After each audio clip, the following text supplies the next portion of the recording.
चलो स्टार्ट करते हैं। पार्ट वन में हम लोग हमारे मॉक टेस्ट का पहला 50 मार्क कवर कर लिए थे। क्वेश्चन नंबर 1 पूरा किए, क्वेश्चन नंबर 2 पूरा किए, क्वेश्चन नंबर 3 का पार्ट ए तक किए। ये वीडियो में हम लोग बाकी 50 मार्क्स भी कवर करने वाले हैं। चलिए काम करते हैं, हम लोग देखते हैं क्वेश्चन नंबर 3 का पार्ट बी क्या लिखा हुआ है। ये क्वेश्चन हमारे प्रोसेस कॉस्टिंग बोल के चैप्टर से आया हुआ है। चलो जरा देखिए क्वेश्चन नंबर 3 का पार्ट बी देखते हैं। GK Limited produces a product XYZ which passes through two processes A and B. The details for year ending 31st March 2020 are as below. तो जो मेरा दो प्रोसेस है A और B, 40,000 यूनिट इंट्रोड्यूस किए, कुल मिला के 3,60,000 रुपए में, यानी 40,000 एट द रेट 9। इसके अलावा कुछ और मटेरियल कंज्यूम हुआ, डायरेक्ट वेजेस मैन्युफैक्चरिंग एक्सपेंस दिया हुआ है, कितना आउटपुट निकला है दिया हुआ है, नॉर्मल लॉस कुछ होगा दिया हुआ है, और नॉर्मल लॉस को किस रेट में बेचना है वो स्क्रैप का रेट दिया हुआ है। सेलिंग प्राइस पर यूनिट दोनों प्रोसेस में दिया है, यानी प्रोसेस ए का कुछ पोर्शन अगले प्रोसेस में जाएगा, कुछ पोर्शन मार्केट में बेचेंगे। आगे बोलता है 80% of output of process A was passed on to the next process, यानी ए से जितना भी निकलेगा उसका 80% बी में चला जाएगा, बाकी बैलेंस बेच देंगे। और बोलता है प्रोसेस बी के पूरे आउटपुट को बेचेंगे। इनडायरेक्ट एक्सपेंस फॉर ईयर है 448,080। मुझे बनाना क्या है, मुझे क्या बनाना है प्रोसेस। अच्छा, एक और बात लिखा है, it is assumed that process A and process B are not responsibility center. और नॉट रिस्पॉन्सिबिलिटी सेंटर का मतलब इनका रिस्पॉन्सिबिलिटी नहीं है प्रॉफिट कमाने का, यानी जो भी प्रोसेस ए और प्रोसेस बी से बिकेगा उसका प्रॉफिट या लॉस ए और बी में नहीं जाएगा, उसका रिस्पॉन्सिबिलिटी नहीं है। जो बिकेगा उसको कॉस्टिंग पीएल में डाल देंगे और बेचने का काम वहीं पर करेंगे। बनाना क्या है, process A, process B and costing PL account. ठीक है, वेरी इजी क्वेश्चन, हम लोग आराम से बना लेंगे। चलो स्टार्ट करते हैं क्वेश्चन नंबर 3 का पार्ट बी।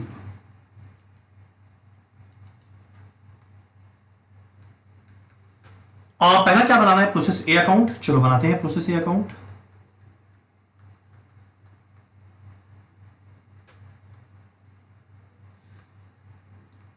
और 3 कॉलम के साथ बनेगा क्वांटिटी, रेट, अमाउंट।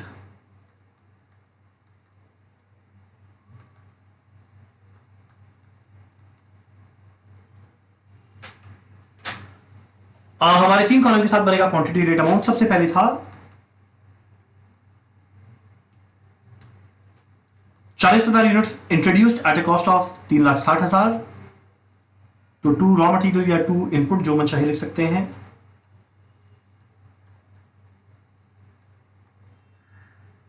इसका रेट कितना है, 9। और इसके अलावा कुछ और मटेरियल कंज्यूम हुआ था 2,40,000 का, सॉरी 2,42,000 का। कुछ डायरेक्ट वेजेस लगा था 2,58,000। खाली प्रोसेस ए का बात कर रहे हैं हम लोग। कुछ मैन्युफैक्चरिंग एक्सपेंस लगा था 1,96,000।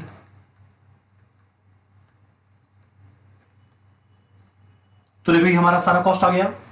अब कुछ नॉर्मल लॉस हुआ, वो कहां लिखेंगे, क्रेडिट साइड में। कितना था नॉर्मल लॉस, 5% था। वो हमेशा क्या चीज करेगा, जितना इनपुट गया 40,000 का 5% 2,000, जिसको बेचे हैं 15 के रेट में, यानी बेचे स्क्रैप रियलाइजेशन हुआ है 30,000। ठीक। इसके बाद बोलता है कुछ आउटपुट जनरेट किया है 37,000। और आगे देखो क्या लिखा हुआ है, 80% of output was passed on to the next process. तो 37,000 के 80% बी में गया और बाकी बैलेंस बेच दिए।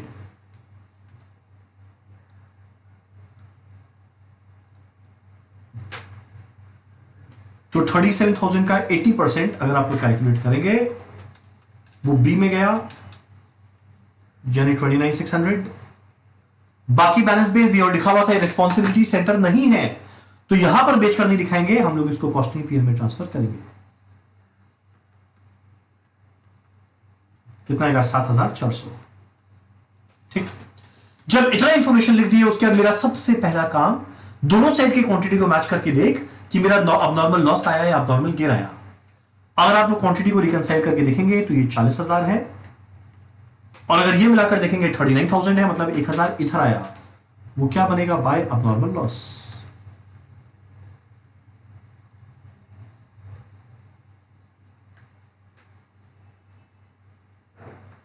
ठीक।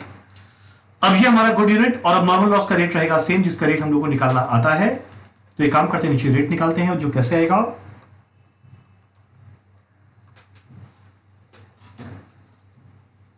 हमारा ये रेट कैसे आएगा, सारे के सारे कॉस्ट को जोड़ दो, minus sale of scrap whole divided by input minus normal loss. चलो सारे कॉस्ट को जोड़ते हैं, 3,60,000 प्लस 2,42,000 प्लस 2,58,000 प्लस 1,96,000 जाएगा 10,56,000 minus sale of scrap whole divided by input minus normal loss. अगर आप लोग रेट कैलकुलेट करेंगे तो देखना ये रेट आ जाएगा 27। तो ये सब का रेट क्या बन जाएगा, 27। ठीक, तो हमारा प्रोसेस ए कंप्लीट होता है। अब सारा वैल्यू कैलकुलेट करें, मेरा दोनों साइड मैच कर जाएगा। चलो हम लोग सारा वैल्यू कैलकुलेट करते हैं। जाएगा 799,200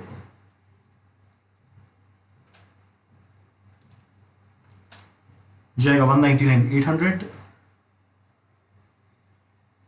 जाएगा 27,000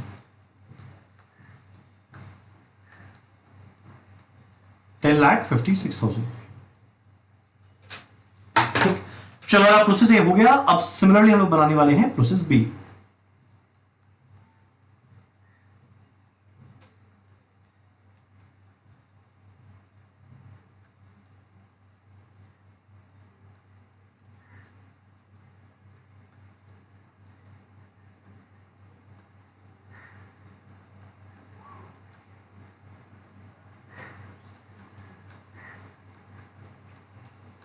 सबसे पहले to process A 29,600 at the rate 27, कितना वैल्यू आया हुआ था, 799,200। अब देखते हैं मेरा प्रोसेस बी में जितना भी खर्चा लगा वो सारे के सारी चीज को हम लोग यहां पर रिकॉर्ड करते हैं। मेरा पहला क्या है, मटेरियल कंज्यूम 2,25,000,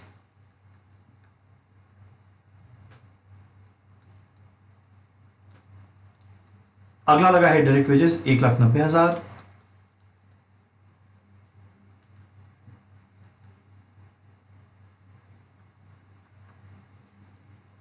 अगला मैन्युफैक्चरिंग एक्सपेंस या ओवरहेड 123,700,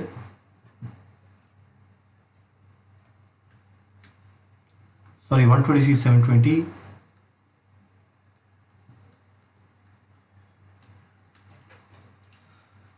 और 10% बोलते हैं नॉर्मल लॉस हुआ तो हम लोग लिखते हैं बाय नॉर्मल लॉस। 29,600 का 10% यानी 2,960, जिसका रेट कितना आएगा, 20 रुपया दिया हुआ है स्क्रैप का रेट। तो अगर आप लोग कैलकुलेट करें 2,960 इंटू 20 कितना बन जाएगा, ये 59,200। अब देखो यहां से आउटपुट कितना निकला था, क्वेश्चन में दिया हुआ है, हमारा आउटपुट कितना आया था, 27,000। आउटपुट आया 27,000 और पूरे के पूरे आउटपुट को हम लोग बेचे हैं और ये रिस्पॉन्सिबिलिटी सेंटर नहीं है, इसीलिए हम लोग इसको लेकर चले जाते हैं बाय कॉस्टिंग पीएल।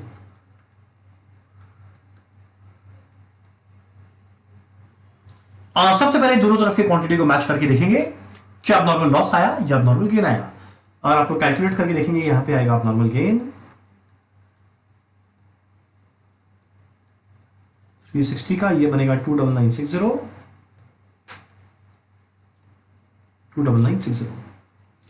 अब मेरे को क्या निकालना है, इसका रेट और ये गुड यूनिट का रेट, और दोनों का रेट रहेगा सेम। और ये रेट कैलकुलेट करना हमें आता है, सारे कॉस्ट को जोड़ दे, minus zero scrap whole divided by input minus normal loss.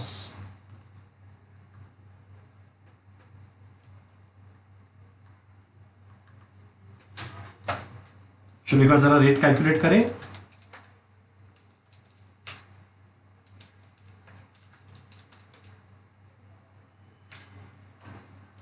सारे कॉस्ट को जोड़ 13,37,920 minus zero scrap whole divided by input minus normal loss. Calculate करके देखना, ये आ जाएगा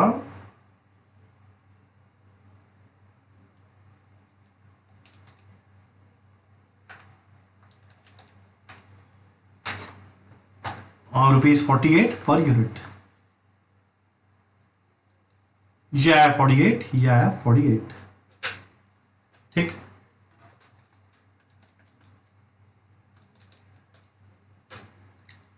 ट्वेल्व 96, 17 to 80,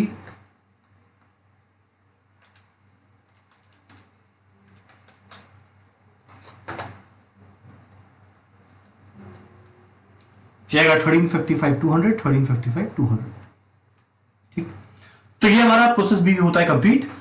लास्ट में हमें बनाना है कॉस्टिंग पीएल। चलो, हमारा कॉस्टिंग पीएल किस तरीका से बनेगा? यहां देखो स्पीड मेंटेन कर रहा है, तो अगर बाई चांस किसी को कहीं नोट करना हो तो आप प्लीज पॉज करके नोट करना।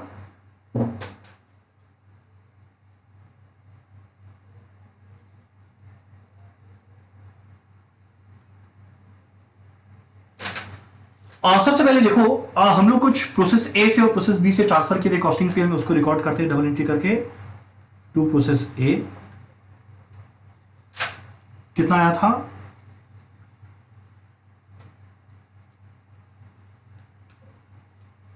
199,800।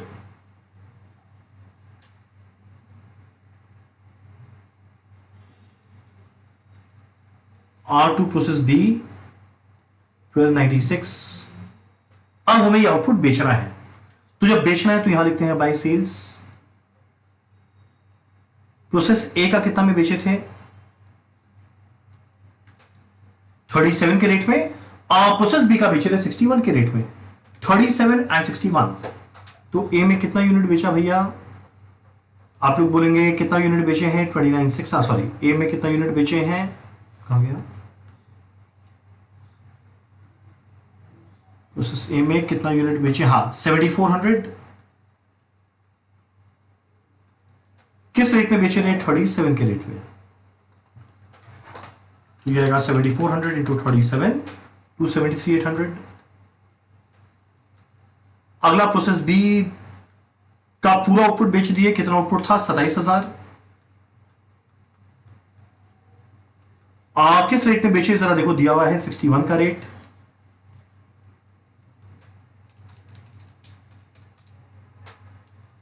$16,47,000। ठीक, अब इसके अलावा देखो, मेरा कुछ इनडायरेक्ट कॉस्ट दिया हुआ था जो हम लोग किसी प्रोसेस में नहीं डाले, पर खर्चा तो लगा है। इनडायरेक्ट एक्सपेंस देखो कितना है? 448,080। अगला लिखते हैं टू इनडायरेक्ट एक्सपेंस।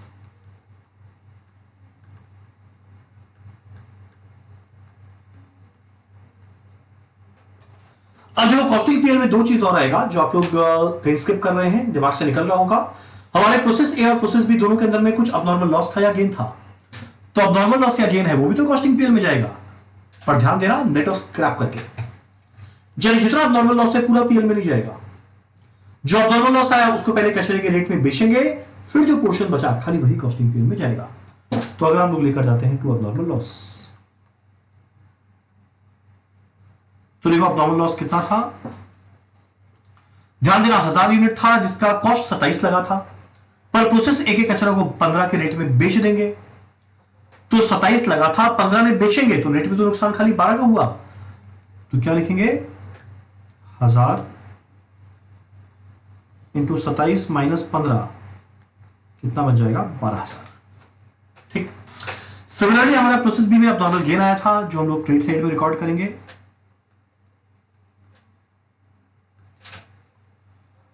अब देखा मेरा अबनॉर्मल गेन कितना था? 360। गेन था 48, पर ये गेन होने की वजह से जो कचरा बनना चाहिए था वो नहीं बना, और जो कचरा बनना चाहिए था वो नहीं बना, तो जो 20 के रेट में बिक के पैसा मिलता वो भी नहीं मिला। तो फायदा हुआ 48 पर 20 रुपया जो कचरा बन के कमाते वो खोए, तो नेट में फायदा 48 माइनस 20 का हुआ। तो क्या लिखेंगे? 360 इंटू 48 माइनस 20। अगर आप लोग कैलकुलेट करेंगे तो देखना ये कितना आ जाएगा? 10080। अब कैलकुलेट करना प्रॉफिट या लॉस। यहां पर आएगा लॉस बाय नेट लॉस, कितने का आया? 25,000। ठीक, तो ये काफी सिंपल क्वेश्चन था। खाली एक बात हम लोगों को ध्यान देना था, जब अबनॉर्मल लॉस या अबनॉर्मल गेन लिखेंगे तो ये नेट ऑफ स्क्रैप के बाद लिखेंगे। काफी इजी क्वेश्चन था। चलो, हमारा क्वेश्चन नंबर 3 का पार्ट बी कंप्लीट। हम लोग कर रहे हैं क्वेश्चन नंबर 4 का पार्ट ए। फोर का पार्ट है, बहुत सिंपल क्वेश्चन है, रिकंसिलेशन का क्वेश्चन है, और reconciliation of profit as per financial and as per costing का, कॉस्ट अकाउंटिंग रिकॉर्ड चैप्टर का है ये क्वेश्चन। चलो जरा देखिए, फोर पार्ट है। ट्रेडिंग पीएल अकाउंट बनाकर दिया हुआ है, यानी फाइनेंशियल अकाउंट्स के बेसिस पे प्रॉफिट दिया है, material, wages, factory expense, sale, closing stock, dividend, general admin, selling, preliminary expenses, net profit आया हुआ है as per financial. In the cost accounts, factory expenses have been allocated to production at 20% of prime cost. अब होता है भाई costing PL के हिसाब से मुझे प्रॉफिट निकालना है, तो कॉस्ट शीट बनाएंगे और प्रॉफिट कैलकुलेट कर लेंगे, और उसके बाद रिकंसाइल करता है इस प्रॉफिट को फाइनेंशियल के प्रॉफिट के साथ, वो भी कर लेंगे। अब देखो, तीन ओवरहेड के बारे में तो कुछ इंफॉर्मेशन दिया हुआ है, factory expense, general administration expense और सेलिंग एक्सपेंस के बारे में, और इसके अलावा बाकी कोई और इंफॉर्मेशन कॉस्ट का अलग से नहीं दिया हुआ है। तो यानी जो रॉ मटेरियल कंज्यूम्ड है, डायरेक्ट वेजेस है, वो सीधा फाइनेंशियल वाला ही दे देंगे। तीन ओवरहेड में ये यूज करेंगे, और ध्यान देना क्लोजिंग एफजी हम लोग हमेशा कॉस्ट में कैलकुलेट करते हैं। चलो स्टार्ट करते हैं क्वेश्चन नंबर 4 का पार्ट ए। चलो स्टार्ट करें क्वेश्चन 4 का पार्ट ए। क्या बना रहे हैं? Cost sheet.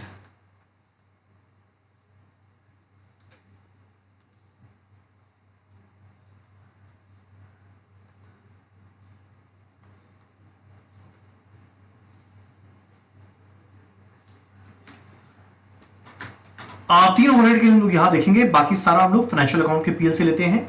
मटेरियल दिया हुआ है, वेजेस दिया हुआ है,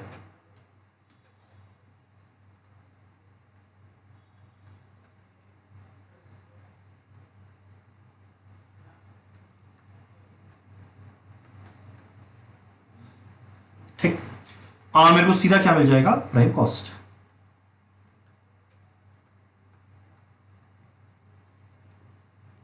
चलो हमारा प्राइम कॉस्ट आ गया। प्राइम कॉस्ट क्या हम लोग ऐड करेंगे? हमारा पहला ओवरहेड कौन सा आएगा? Factory overhead. कितना है फैक्ट्री ओवरहेड, या फैक्ट्री एक्सपेंस वर्ड यूज किया हम लोग, वो यूज कर लेंगे। कितना दिया हुआ है? 20% ऑफ प्राइम कॉस्ट। तो भैया जो प्राइम कॉस्ट आया उसका 20%। आप लोग कैलकुलेट करना, ये वैल्यू आएगा 44,60,000 का 20%, 8,92,000। ठीक। अब अगला हम लोग करते हैं opening FG, sorry opening WIP, closing WIP question में नहीं दिया हुआ है। ये मेरे को सीधा मिलेगा फैक्ट्री या वर्क्स कॉस्ट, या फिर इन शॉर्ट देखा जाए तो ये मेरा कॉस्ट ऑफ प्रोडक्शन भी आ गया।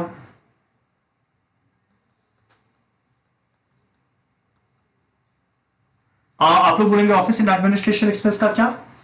दूसरा बोले हम लोग न्यू कॉस्ट शीट लगाते हैं, उसको हम लोग जनरल नेचर या मार्केटिंग नेचर का मानेंगे। तो आप लोग कैलकुलेट करके देखते हैं ये वैल्यू कितना बन जाएगा? 53,52,000। ऐड करना है ओपनिंग एफजी पर। देखो ओपनिंग एफजी तो फाइनेंशियल पीएल में भी नहीं है। लेस करना है क्लोजिंग एफजी, जो हम लोग करेंगे। आप लोग बोलेंगे क्या ये करेंगे? बिल्कुल नहीं, ये फाइनेंशियल अकाउंट्स का है, हम लोग खुद कैलकुलेट करेंगे। कैसे करेंगे? पहले देखेंगे साल भर में कितना प्रोडक्शन किए। 50,000 बेचे, 2,000 क्लोजिंग स्टॉक था, यानी कुल मिला के साल भर में 52,000 बनाए, जिसमें पड़ा कितना रह गया? 2,000। चलो लेस करते हैं क्लोजिंग एफजी। 53,52,000, 52,000 यूनिट्स का था, क्लोजिंग स्टॉक में क्या रह गया? 2,000।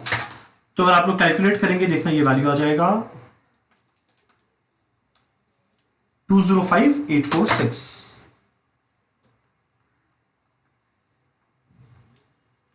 हमें सीधा क्या मिलेगा? Cost of goods sold. अगर आप लोग कैलकुलेट करके देखेंगे तो ये वैल्यू आएगा 5146153, 5146154 लिख देते हैं। ठीक। अब सीओजी इसके बाद आखिरी दो ओवरहेड क्या क्या है? दो ओवरहेड, ऑफिस एंड एडमिनिस्ट्रेशन या जनरल एडमिनिस्ट्रेशन यहां पे लिखा है, एंड सेलिंग एक्सपेंस।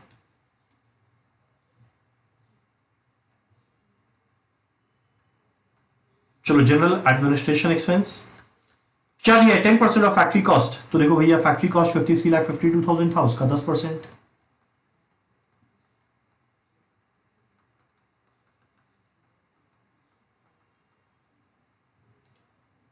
अगला सेलिंग एक्सपेंस दिया हुआ है, अगला सेलिंग एक्सपेंस दिया हुआ है, कितना दिया हुआ है जरा देखना। सेलिंग एक्सपेंस दिया हुआ है ₹10 पर यूनिट सोल्ड। कितना यूनिट बेचे हैं, देखो हमारे क्वेश्चन में था 50,000, तो 50,000 इंटू 10।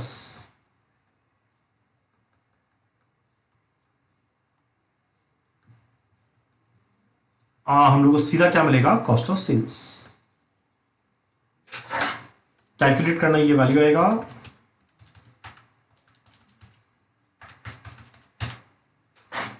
61,81,354।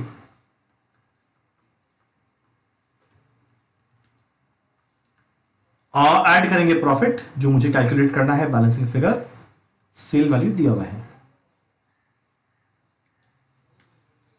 सेल वैल्यू देखो कितना दिया हुआ है, 62 लाख। तो देखना है इससे प्रॉफिट कितना बन जाएगा, 18646। तो हमारा ये जो प्रॉफिट आया वो आया एज पर कॉस्टिंग, और हमारा ये प्रॉफिट आया एज पर कॉस्टिंग। तो देखो फाइनेंशियल अकाउंट्स का प्रॉफिट ऑलरेडी कैलकुलेट हुआ था, कहां पर, यहां पर। कॉस्ट अकाउंट्स का प्रॉफिट आ गया, उसके बाद हमें क्या करना है, रिकंसाइल करना है, रिकंसिलेशन स्टेटमेंट बनाना है। चलो बनाते हैं reconciliation statement, profit as per costing और फाइनेंशियल का।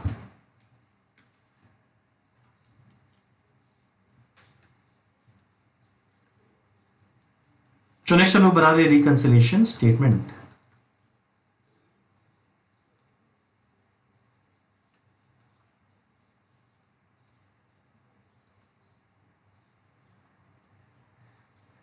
मान हम लोग शुरू कर रहे हैं प्रॉफिट एज पर कॉस्टिंग के साथ। मान हम लोग शुरू कर रहे हैं प्रॉफिट एज पर कॉस्टिंग के साथ।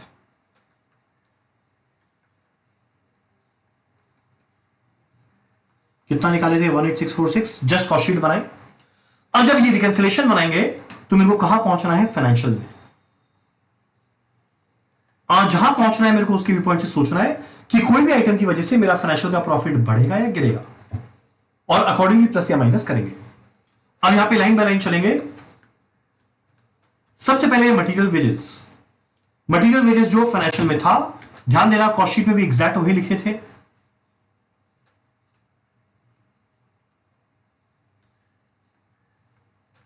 तो अगर बाई चांस दोनों के अंदर में वैल्यू सेम है तो इसकी वजह से रिकंसिलेशन में कुछ नहीं आएगा। फैक्ट्री एक्सपेंस, कॉस्ट शीट में देखो हम लोग 8,92,000 रिकवर किए, पर खर्चा लगा है 950। तो ध्यान देना फाइनेंशियल में खर्चा ज्यादा लगा है, फाइनेंशियल में खर्चा ज्यादा लगा है, कॉस्ट पे रिकवर कम किए थे, फाइनेंशियल में ज्यादा लगा है, तो फाइनेंशियल में खर्चा ज्यादा लगने की वजह से फाइनेंशियल का प्रॉफिट कम हो जाएगा। फाइनेंशियल में खर्चा ज्यादा लगने की वजह से फाइनेंशियल का प्रॉफिट कम हो जाएगा, कॉस्ट पे प्रॉफिट बढ़ा हुआ है, फाइनेंशियल का कम हो जाएगा। तो देखो ज्यादा से कम करना है, सॉरी ज्यादा से कम करना है, ज्यादा से कम करना है, हम लोग क्या करेंगे, लेस। तो हम लोग क्या करेंगे, लेस।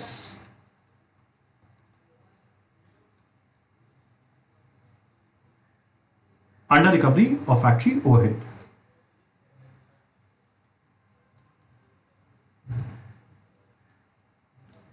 कितना आएगा, जितना ये दोनों के बीच में डिफरेंस था, आप लोग कैलकुलेट करके देखेंगे डिफरेंस कितना आएगा, 58,000। ठीक, वैसे तो देखो एड लेस साथ में किया हुआ बेटर लगता है, पर अभी हम लोग साथ साथ में, अभी हम लोग अलग नहीं कर रहे हैं, हम लोग संग संग में करते चल रहे हैं। चलो हमारा फैक्ट्री एक्सपेंस का काम खत्म। नेक्स्ट देखो क्या है, एडमिनिस्ट्रेशन एक्सपेंस फाइनेंशियल में 480,200 था, पर कॉस्ट में देखो कितना था, कॉस्ट में 535,200 था। तो फाइनेंशियल में देखो खर्चा कम लगा, तो फाइनेंशियल में प्रॉफिट बढ़ जाएगा, फाइनेंशियल में प्रॉफिट बढ़ जाएगा, कॉस्ट में प्रॉफिट कम है पर फाइनेंशियल में बढ़ जाएगा। तो भाई कम से ज्यादा करना है, क्या करेंगे, ऐड। चलो ऐड करेंगे, over recovery of administration expense. कितना आएगा, जितना वो दोनों के बीच में डिफरेंस था, अगर आप लोग कैलकुलेट करके देखेंगे तो डिफरेंस कितना है, 535,200, 535,200 माइनस 480,200, ये आएगा 55,000 का डिफरेंस। ध्यान देना लेस ऐड का। ठीक, चलो मेरा एडमिनिस्ट्रेशन एक्सपेंस के बाद अगला क्या आने वाला है, सेलिंग एक्सपेंस 2,50,000। सेलिंग एक्सपेंस 2,50,000 और देखो यहां पे सेलिंग एक्सपेंस कितना है 5 लाख, यानी रिकवर किए 5 लाख, खर्चा फाइनेंशियल में खाली 2,50,000 लगा। तो रिकवर फाइनेंशियल में खर्चा कम लगेगा, फाइनेंशियल में अगर बाई चांस खर्चा कम लगेगा तो फाइनेंशियल में प्रॉफिट बढ़ेगा। कॉस्ट में कम था पर फाइनेंशियल में बढ़ेगा, कम से बढ़ाना है क्या करेंगे add over recovery of selling and distribution expense, कितना है 2,50,000। डन। अब अगला देखिए डेबिट साइड में क्या है फाइनेंशियल का। प्रिलिमिनरी एक्सपेंसेस वैसा खर्चा है जो खाली फाइनेंशियल में आके खाली फाइनेंशियल के प्रॉफिट को कम किया। कॉस्ट में प्रॉफिट ज्यादा था, खाली फाइनेंशियल को कम किया, तो ज्यादा से कम करना है क्या करेंगे लेस।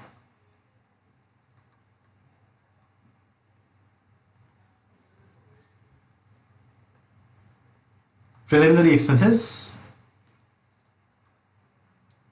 जो कितना था 70,000। तो ये मेरा फाइनेंशियल का डेबिट साइड पूरा हो गया। अब फाइनेंशियल की क्रेडिट साइड को लाइन बाय लाइन कंपेयर करते हैं।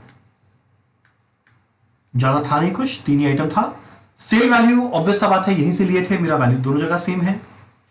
क्लोजिंग स्टॉक फाइनेंशियल में 1,50,000 था, पर देखो कॉस्ट के अंदर में क्लोजिंग स्टॉक का वैल्यू कितना था 2,05,000। फाइनेंशियल में क्लोजिंग स्टॉक कम है और क्लोजिंग स्टॉक के कम होने की वजह से प्रॉफिट भी कम होता है। तो फाइनेंशियल में क्लोजिंग स्टॉक कम है यानी फाइनेंशियल में भी प्रॉफिट कम रहेगा। कॉस्ट में प्रॉफिट ज्यादा था पर फाइनेंशियल में कम रहेगा, तो ज्यादा से कम करना है क्या करेंगे less. Difference in closing FG कितना वैल्यू है 2,05,886 माइनस 1,50,000 जो क्या बन जाएगा 55,846। ठीक। एक आखिरी आइटम है डिविडेंड रिसीव्ड 80,000। तो देखो डिविडेंड रिसीव फाइनेंशियल में डिविडेंड मिला है जो फाइनेंशियल के प्रॉफिट को बढ़ाएगा, कॉस्ट में कम था, फाइनेंशियल को बढ़ाएगा, तो कम से ज्यादा करना है क्या करेंगे ऐड डिविडेंड रिसीव्ड।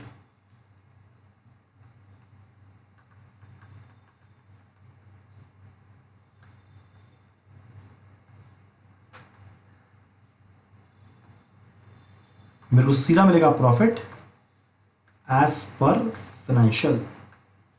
आप लोग कैलकुलेट करके देखना, एग्जैक्ट मैच कर जाएगा 219,800।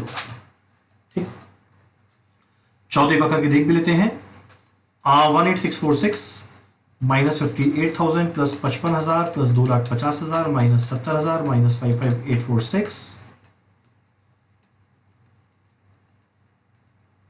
प्लस 80,000 219,800। और जरा देखा हमारे फाइनेंशियल में प्रॉफिट था भी कितना 219,800। डन। तो ये था हमारा क्वेश्चन नंबर 4 का पार्ट ए। अगला करते हैं क्वेश्चन नंबर 4 का पार्ट बी, जो बहुत सिंपल क्वेश्चन है हमारे चैप्टर बजट का।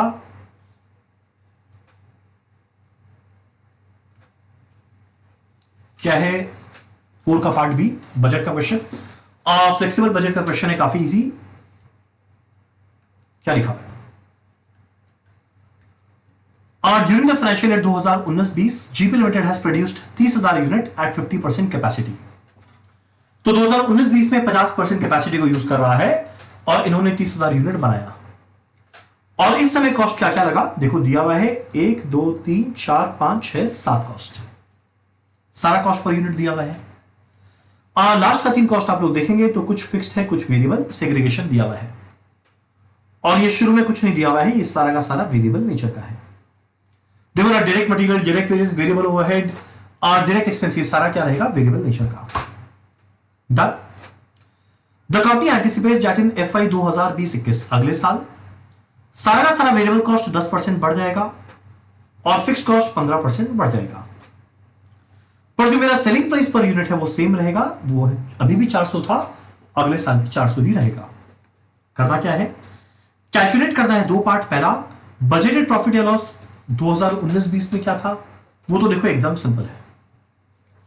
और अगला हम लोग बनाएंगे expense budget on marginal cost basis, marginal cost माने variable cost basis for FY 2020-21 for company at 50% and 60% level of activity.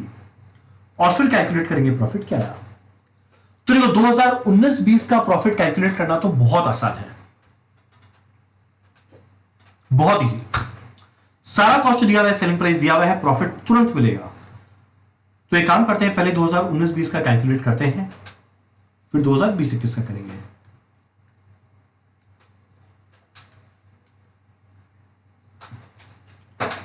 चलो क्वेश्चन 4 का पार्ट बी में सब पार्ट 1। पहले किसका कैलकुलेट करना है, FI 2019-20। चलो बजटेड प्रॉफिट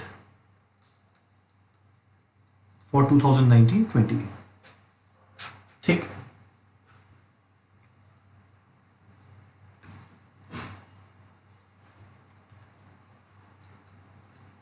सारा का सारा 30,000 यूनिट का है।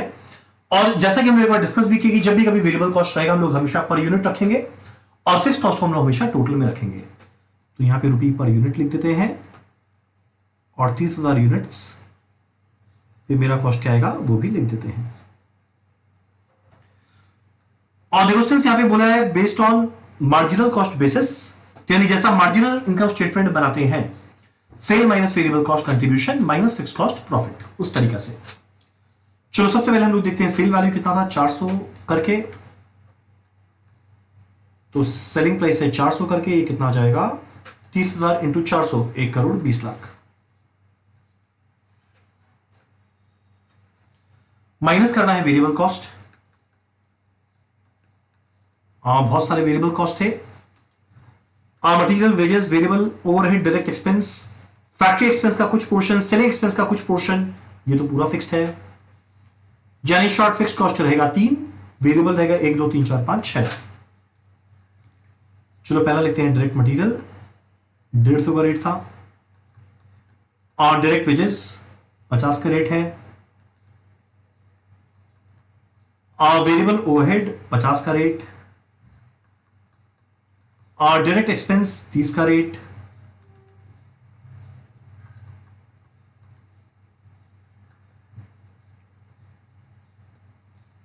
वेरिएबल फैक्ट्री एक्सपेंस कितना है, फैक्ट्री एक्सपेंस 40 रुपया पर यूनिट था, जिसमें 25% फिक्स थे, यानी 75% वेरिएबल। तो 40 का 75% कितना आएगा 30 रुपया। नेक्स्ट वेरिएबल सेलिंग एक्सपेंस कितना दिया हुआ था, 20 का 80% वेरिएबल है, मतलब 16 रुपया। तो सारा वेरिएबल कॉस्ट निकालेंगे, मेरे को तुरंत क्या मिल जाएगा कंट्रीब्यूशन। तो हम लोग कैलकुलेट करें 37,000 यूनिट पे, ये बनेगा 4.5 लाख, ये बनेगा 150, ये बनेगा 150, ये बनेगा 90,000, ये बनेगा 90,000, ये बनेगा 40, सॉरी सब में एक एक जीरो कम रह गया, ये बनेगा 4,80,000। 200, 250, 280, 310, 326, 400 माइनस 326 कितना होता है 74। ये आ जाएगा 2220000।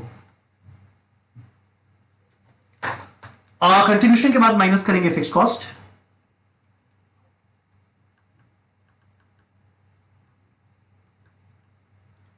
फिक्स कॉस्ट देखो जरा कुल मिला के 3 था। एक था फैक्ट्री एक्सपेंस का 25%, पर ध्यान देना फिक्स कॉस्ट आते ही पर यूनिट नहीं, हमेशा टोटल में निकालना।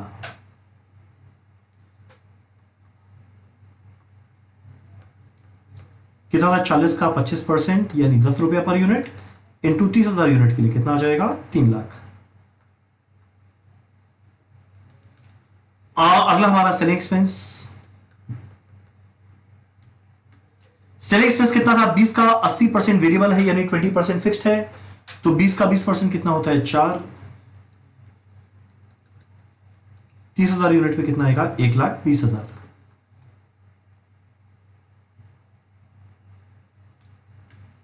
एक और है ऑफिस एंड एडमिनिस्ट्रेशन, जो पूरा ही फिक्स्ड है।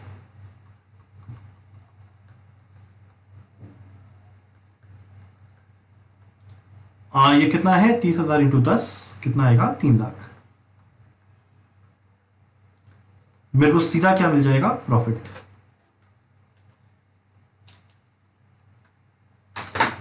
ये कितना बन जाएगा 15 लाख। ठीक, तो एकदम सिंपल था पार्ट वन, सारा का सारा कॉस्ट दिया था, बस खाली उसको लिखना था। अब पार्ट टू में देखो क्या बोलता है, 50% और 60% दोनों पे निकालना है। 50% और 60% दोनों पे निकालना है। और एक और बात, सारा वेरिएबल कॉस्ट 10% बढ़ेगा, यानी वेरिएबल कॉस्ट। और एक और बात आपको ध्यान होगा कि जब भी वेरिएबल कॉस्ट बढ़ता है या गिरता है, वो हमेशा पर यूनिट बढ़ता गिरता है, और जब भी फिक्स्ड कॉस्ट बढ़ता है या गिरता है, वो हमेशा टोटल में बढ़ता गिरता है। तो हम लोग उसी के अकॉर्डिंग काम करेंगे। चलो एक काम करते हैं, हम लोग बनाते हैं part two, budget at 50% and 60%। Particulars, cost per unit. 50% में कितना यूनिट बना रहे थे, 30,000। 60% में कितना बनाएंगे, 30,000 50 के लिए था, तो 60 के लिए क्या बनेगा, 36,000।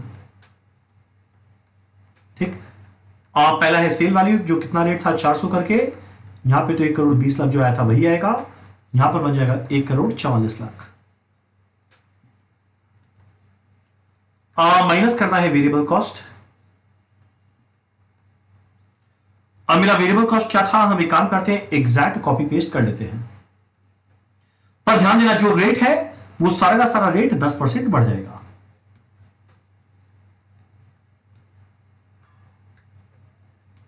ठीक, मेरा जो रेट था वो सारा 10% बढ़ जाएगा, यानी इस केस में ये जितना भी रेट था वो सारा 10% बढ़ा देंगे, तो ये कितना बन जाएगा, 165। पहला वाला 50 था, उसका 10% 55, ये भी हो जाएगा 55। ये 30 था, ये 33। लास्ट का दोनों का रेट कितना था, 30 और 16, तो 33 एंड 17.6। 33 एंड 17.6।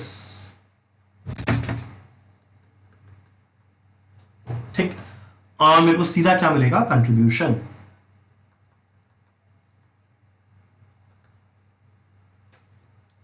चलो एक काम करें, जल्दी जल्दी कैलकुलेट करते हैं, सारा वैल्यूज कितना आएगा।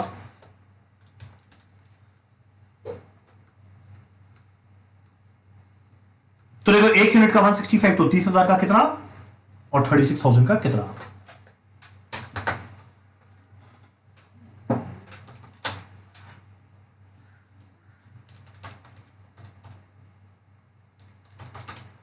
ये आएगा 59,40,000।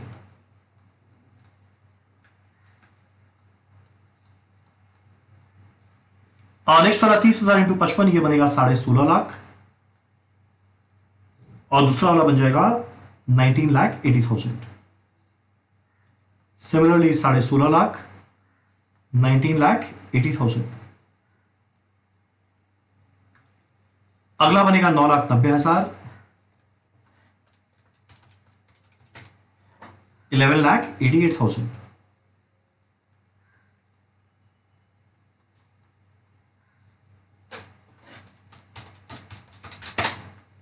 ये आएगा 5,28,000, 633,600। मेरे को सीधा मिलेगा कंट्रीब्यूशन, आपको कैलकुलेट करना। कंट्रीब्यूशन आएगा 1242000,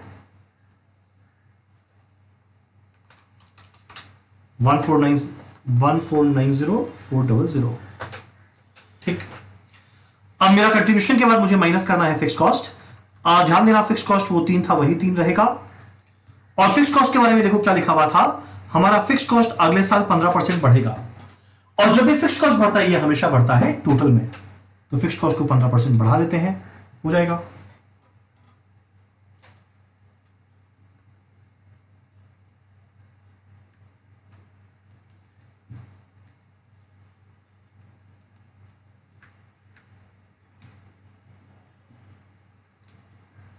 इनिशियली कितना कितना था, देखो मेरा कैलकुलेट किया हुआ है, 3 लाख, 1,20,000, 3 लाख, सब 15% बढ़ा दो, तो 3 लाख को 15% बढ़ाना कितना बन जाएगा, 3,45,000।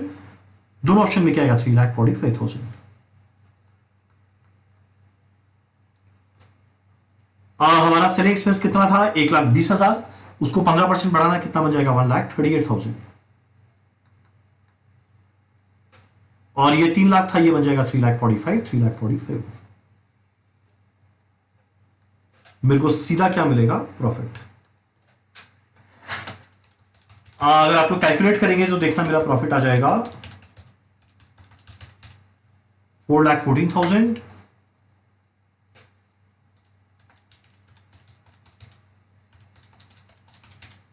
662,400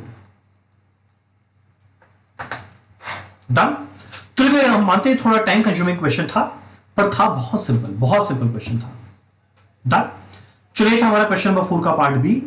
नेक्स्ट हम लोग करते हैं 5 का पार्ट ए। जरा पढ़े 5।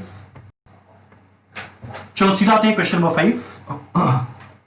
हमारा आखिरी प्रैक्टिकल क्वेश्चन इस चैप्टर का, सॉरी इस पेपर का। क्वेश्चन 5 का पार्ट ए क्या लिखा हुआ है, care resorts private limited offers 3 types of rooms to its guest, deluxe, super deluxe और लग्जरी सूट। अब ये वाला क्वेश्चन हमारे ऑपरेटिंग कॉस्टिंग का हो गया। ऑपरेटिंग कॉस्टिंग के अंदर में होटल वाले सेगमेंट का हम लोग को डिटरमाइन करना है कितना अपने कस्टमर से चार्ज किया जाए for different type of rooms. तो देखो 3 तरह का रूम दिया हुआ है, नंबर ऑफ रूम्स दिया हुआ है, कितने परसेंट ऑक्यूपाइड है वो भी दिया हुआ है। नेक्स्ट टाइम देखो क्या लिखा हुआ है, जो हमारा सेकेंड कैटेगरी ऑफ रूम है इसका हम लोग कितना चार्ज करेंगे, 2 टाइम्स ऑफ डिलक्स रूम। यानी मान लो अगर डिलक्स रूम का हम लोग चार्ज करते हैं x, तो इसका चार्ज करेंगे 2x। और बोलते हैं जो तीसरा वाला है उसका हम लोग चार्ज करेंगे 3 टाइम्स ऑफ डिलक्स रूम। तो डिलक्स का अगर x है तो इससे चार्ज करेंगे 3x। Annual expenses are as below, साल भर का खर्चा दिया हुआ है।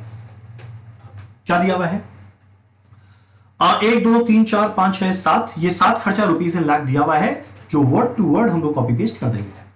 मेरा सारा खर्चा लगा।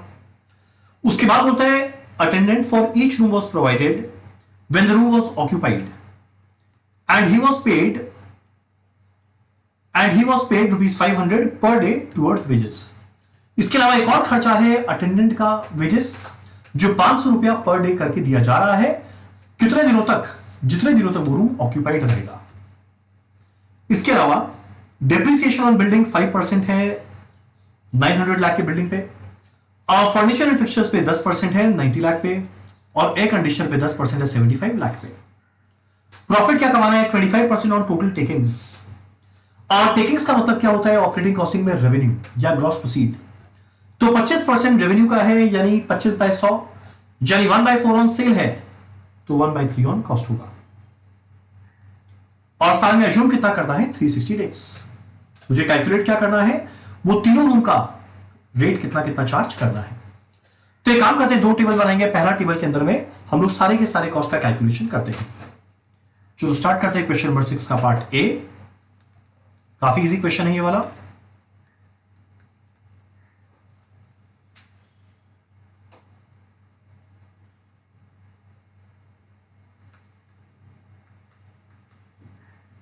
Calculation of total cost and takings.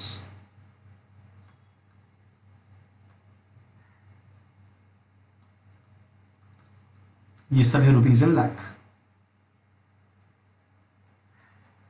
ठीक, ये जो 7 एक्सपेंसेस है, 1 2 3 4 5 6 7, ये सातों को word to word copy paste करते हैं। पहला है स्टाफ सैलरी,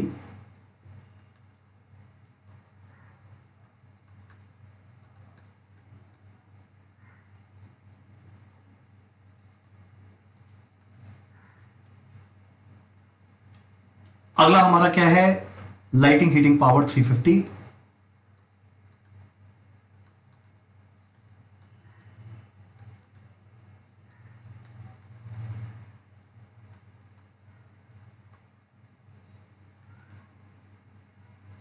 और नेक्स्ट हमारा है रिपेयर मेंटेनेंस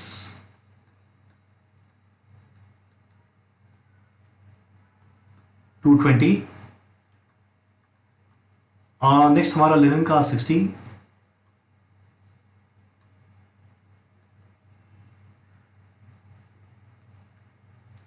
नेक्स्ट हमारा लॉन्ड्री चार्जेस है 34,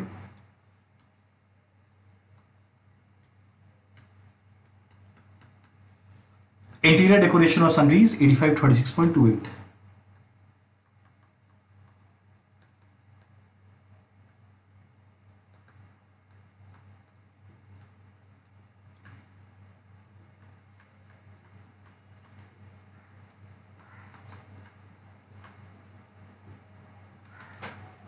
दो कॉस्ट और आएगा, एक डेप्रिसिएशन का आएगा, एक रूम अटेंडेंट का वेजेस आएगा।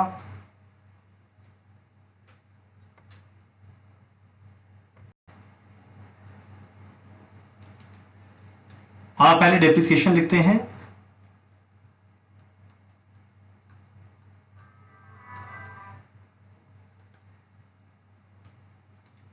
डेप्रिसिएशन थी चीज का, पहला है बिल्डिंग 900 का 5%।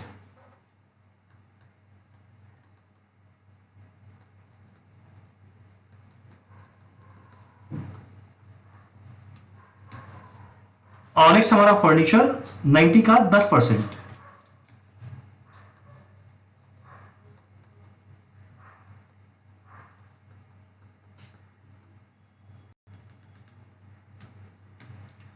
और नेक्स्ट हमारा एयर कंडीशनर का 75 का 10%।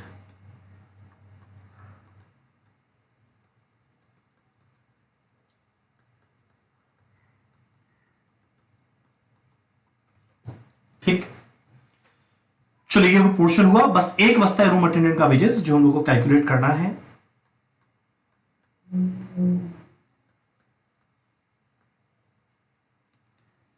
और रूम अटेंडेंट का वेजेस देखो कितना था। और रूम अटेंडेंट को वेजेस कितना मिलने वाला है, 500 rupees per day toward wages. हर एक अटेंडेंट, हर एक रूम के लिए attendant for each room was provided. यानी हर रूम पे एक अटेंडेंट है और उसको 500 रुपया पर डे करके मिलेगा। तो पहले मेरे को यह जानना है साल भर में कितने रूम्स ऑक्यूपाइड हुए थे, इंटू 500 कर देंगे। तो क्वेश्चन उठता है ये कैलकुलेशन कैसे किया जाएगा। सीधा सीधा देखो, 100 का 90% यानी 90 रूम्स ऑक्यूपाइड है पर डे। 60 का 75% यानी 45 रूम्स ऑक्यूपाइड है पर डे। 40 का 60% 24 रूम्स ऑक्यूपाइड है पर डे। पर डे आया, इंटू 500 कर देंगे, इतना अटेंडेंट वेजेस आया एक दिन का। साल में 360 डेज, इंटू 360 कर देंगे। तो अगर आप लोग कैलकुलेट करेंगे तो ये आएगा 90 प्लस 60 का 75% 45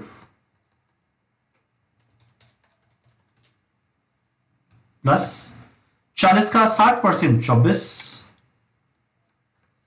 एक दिन में इतने रूम्स ऑक्यूपाइड थे, रूम अटेंडेंट 500 रुपया करके लिया एक दिन का, तो साल भर का 360। तो अगर आप लोग कैलकुलेट करो,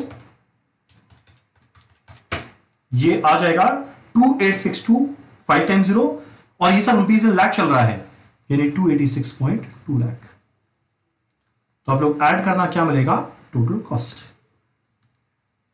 ठीक, काफी इजी था कैलकुलेशन। टोटल कॉस्ट एक बार अगर आप लोग कैलकुलेट करो, ये कितना मिल जाएगा, 780 plus 350 plus 220 plus 60 plus 34 plus 85 plus 36.28 plus 45 plus 9 plus 7.5 plus 286.2, देखा जाएगा 1912.98।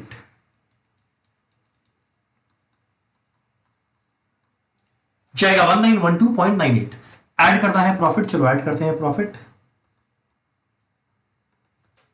प्रॉफिट ज्यादा 25% टेकिंग्स का, और टेकिंग्स का मतलब सेल या ग्रॉस प्रोसीड्स होता है, तो 1/4 ऑन सेल या 1/4 on takings, that is 1/3 on cost. तो इसका 1/3 निकलना जाएगा 637.66।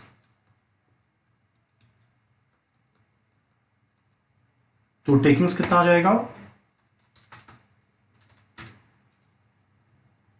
2550.64।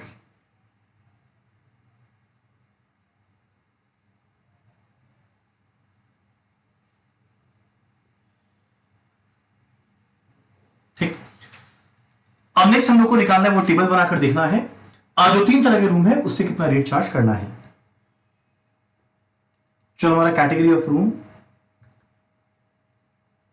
Number of rooms, occupancy, rate, days और टेकिंग्स। तो देखो 3 तरह का रूम था।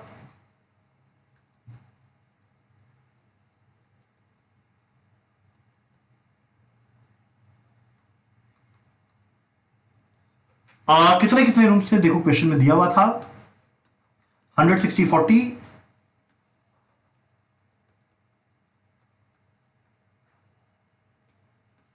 ऑक्यूपेंसी कितना है 90, 75, 60,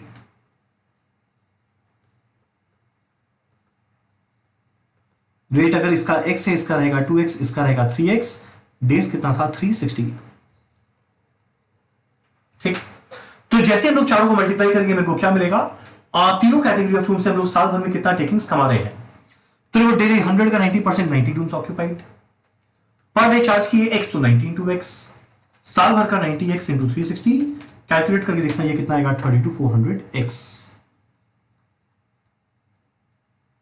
सिमिलरली अगर आप लोग दूसरे वाले का देखें तो ये कितना आ जाएगा 32,400x। लास्ट वाले का देखिए ये कितना आ जाएगा 25920x। तो सबको ऐड करना ये कितना बन जाएगा 90720x। और ये जो टेकिंग्स आया 90720x ये किसके बराबर होना चाहिए, इसके। तो 90720x is equal to 2550.64 lakh है।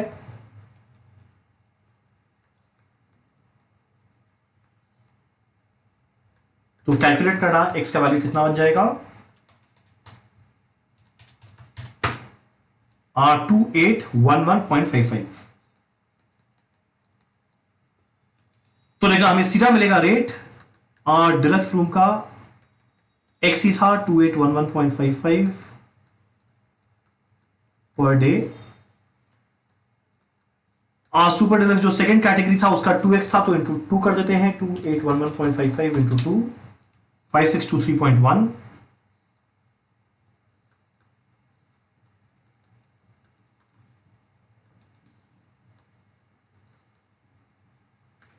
इसका इंटू 3 हो जाएगा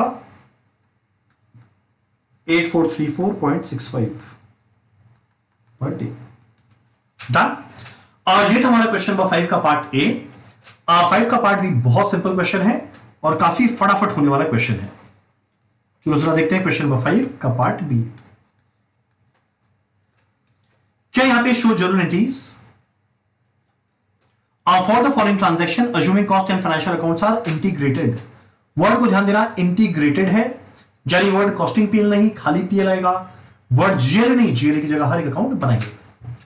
क्या क्या है 5 एंट्री। पहला मटेरियल इशूड डायरेक्ट, अगला है इनडायरेक्ट। हम लोग काफी डिस्कस करते थे। जैसे वर्ड डायरेक्ट आएगा, जैसे वर्ड डायरेक्ट आएगा तो डायरेक्ट मटेरियल फिनिश गुड्स बनने जाता है, पर वो सीधा फिनिश गुड थोड़ी बनता, वो डब्ल्यूआईपी के थ्रू बनता है। तो इसको हम लोग कहां ट्रांसफर करेंगे, डब्ल्यूआईपी कंट्रोल। और कोई भी इनडायरेक्ट खर्चा है वो ओवरहेड में जाएगा, यहां पे लिखा हुआ है फैक्ट्री, तो फैक्ट्री ओवरहेड। तो WIP control account debit, factory overhead control account debit to क्या गया, रॉ मटेरियल कंट्रोल या टू मटेरियल कंट्रोल या फिर स्टोर सजर कंट्रोल। तो हमारा पहले वाले का एंट्री क्या हो जाएगा,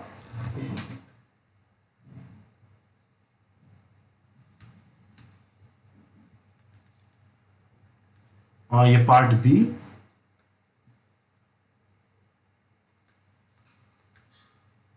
पहला WIP control account debit, factory overhead control account debit, to stores ledger control account. ये था 650, ये है 230, मिलाकर कितना आएगा 8,80,000। काफी इजी था। Part 2, sorry point number 2, allocation of wages. अब वेजेस पे कर दिए, उसको एलोकेट करना है। 9 लाख का 25% इनडायरेक्ट है, मतलब 75% डायरेक्ट। और डायरेक्ट आते ही डब्ल्यूआईपी, इनडायरेक्ट आता ही ओवरहेड, कुछ ना बोले फैक्ट्री ओवरहेड। तो सेम एंट्री रहेगा, बस खाली मटेरियल की जगह हम लोग क्या ट्रांसफर कर रहे हैं, वेजेस।